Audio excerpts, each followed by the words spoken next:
Guys, it's time to open up the front end of this Losi Super Baja Ray. I'm going to take some stuff off, take some cage work loose, and dig into this thing.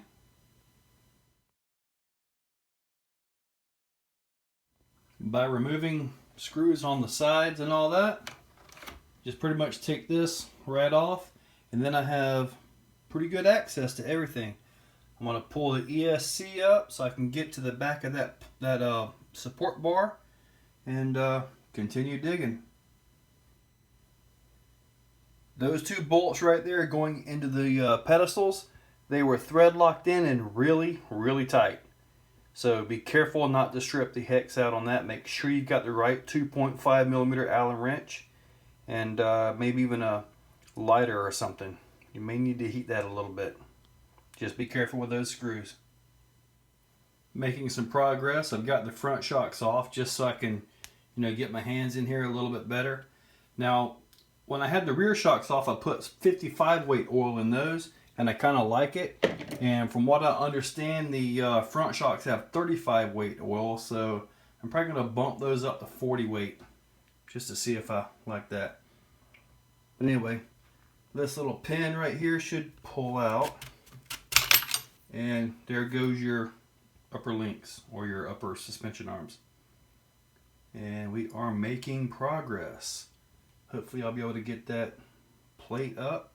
And then there's 4 screws underneath the diff housing, and hopefully that'll lift on out of there. This piece right here comes loose with the 4 screws. It just kind of sits right there. You take those 4 screws out, and there you go. Very solid piece. And we're getting closer.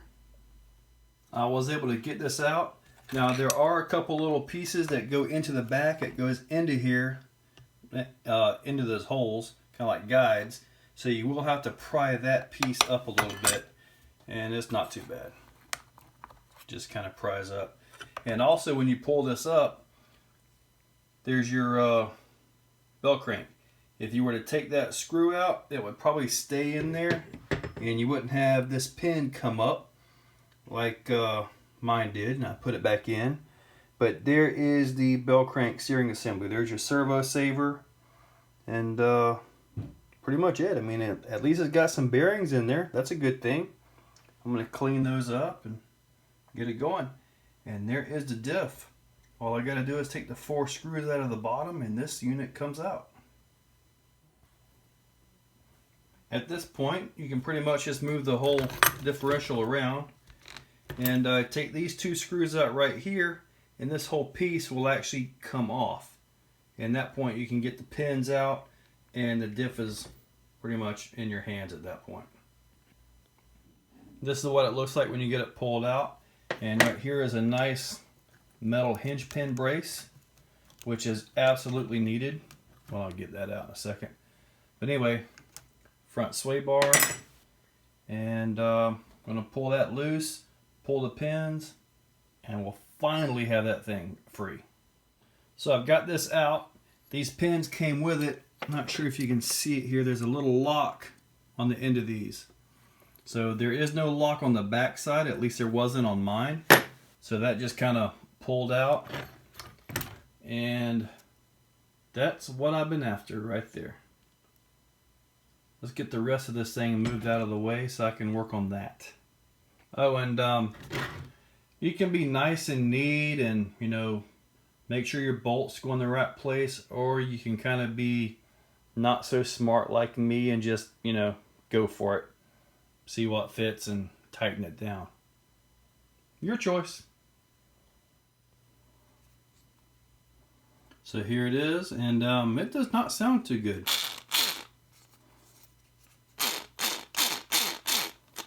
Sounds pretty bad, actually.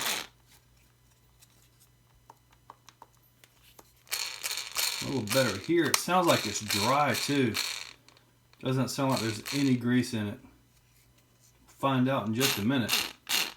Wow, that sounds bad.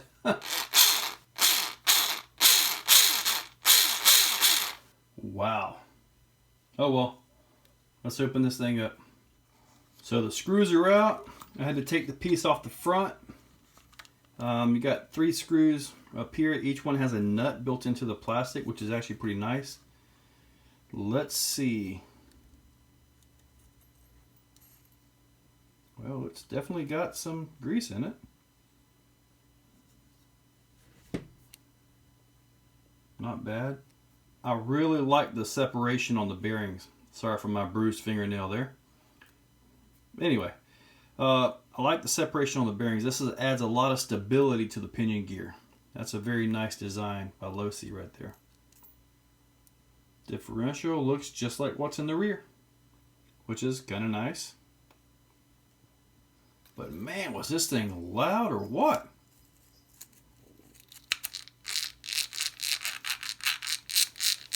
Wow. I guess that's the way it's supposed to be, I guess. I mean, it is what it is. Anyway, I'm going to clean this up, and I'm also probably going to take this apart because these, I believe, are metal shielded bearings. Let me clean them up. If those are rubber sealed bearings, then I'll just leave them alone, but if they're metal shielded, I'm going to change them out. Just clean them up a little bit and see. It is cleaned up, and I am happy to say they are rubber shielded. That is awesome. That means I don't have to take this thing apart and change these bearings out. Beautiful. I do like these gears. They are nice and beefy. They are loud. With the pinion bearings, you can see that's the outside bearing right there. So that is exposed to the elements, and it is a metal shielded. So that one will get changed to a rubber sealed bearing. Yeah, but I'm gonna leave the inner bearing alone. There's no need to change that. It is pretty much inside, out of the elements. This is why I'm changing the outside bearings to rubber sealed. See that grit that's there? A metal shielded bearing is not sealed. And it's shielded for large debris, yes, but not for dust and stuff like that. And some can argue that a rubber sealed bearing isn't really sealed. In which I've seen those rubber seals get, thrown out of the bearing and then it abruptly dies. But anyway, for me, I'd rather have an actual rubber sealed bearing that's exposed to the dust and debris of being, how we run these things. Because most of us aren't nice to our trucks. This is inside the diff. You can see, looks like there is some grit in the front of this. So, but anyway, I mean, at least they did have some grease in there. That's good. But with all my stuff, there's only one grease that I use, and that is Dynalube RC grease. I really like this stuff. And yeah, I've used this in everything from scalers to drive shafts to this. So I like it enough to use it myself. When you decide to do this job on your own, there's if you can see it, there's a little tab right there, just a little bit. That keeps you from assembling this with the ring gear to this side. If you try to do it, it won't quite be square. And if you try to square it up, you actually hear it rubbing. So that keeps you from gearing this thing backwards. Because if you gear it backwards and you get some throttle, the front may go forwards and the rear may go backwards. Makes for some awesome donuts, but it doesn't run very well. Gears are back in, greased up with Dynalube RC grease. And it's quiet now. I mean, all the grease is going to do is quiet it down while I'm turning it by hand. As soon as this thing gets power to it, it's going to get back loud. And I'm not sure if there's a way I can shim this. I may could add a shim to the outside right here, which would back it up away from the pinion gear. But I'm just going to put it back together and have a good time with it. At least now I know it's got grease in it. Good grease. At this point, it is back together and ready to go back into your truck. Basically, just do everything you just did to take it apart to put it right back together.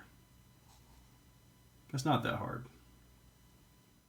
As you're reassembling your truck, make sure you don't forget things like the sway bar, because if you forget to put that in there, you got to take this back off, like I just did. I also took this off so I could realign the bell crank, make sure that's all correct, in position.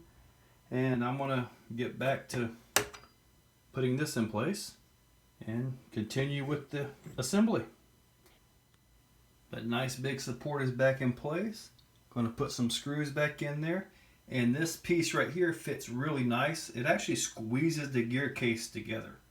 So it actually has a couple different functions in addition to chassis stability. Keep it from flexing too much. Very nice piece. At this point, the whole front end is back together. You can see the sway bar working. So I'm going to open up the shocks, put some 40 weight oil in that, and put them right back on. I just went through my shock oil bin and found I had more 45 weight than I did 40. So 45 is going in. Back on, got 45 weight oil. Getting ready to put the cage back on. Getting close to getting done with this project. And we're back where we started, except now we know the front end's been serviced. It's got some grease in there, so we know it's ready to go. Got 45 weight shock oil. And just basically put the body panels back on and take it outside and have some fun. Thanks for watching, guys.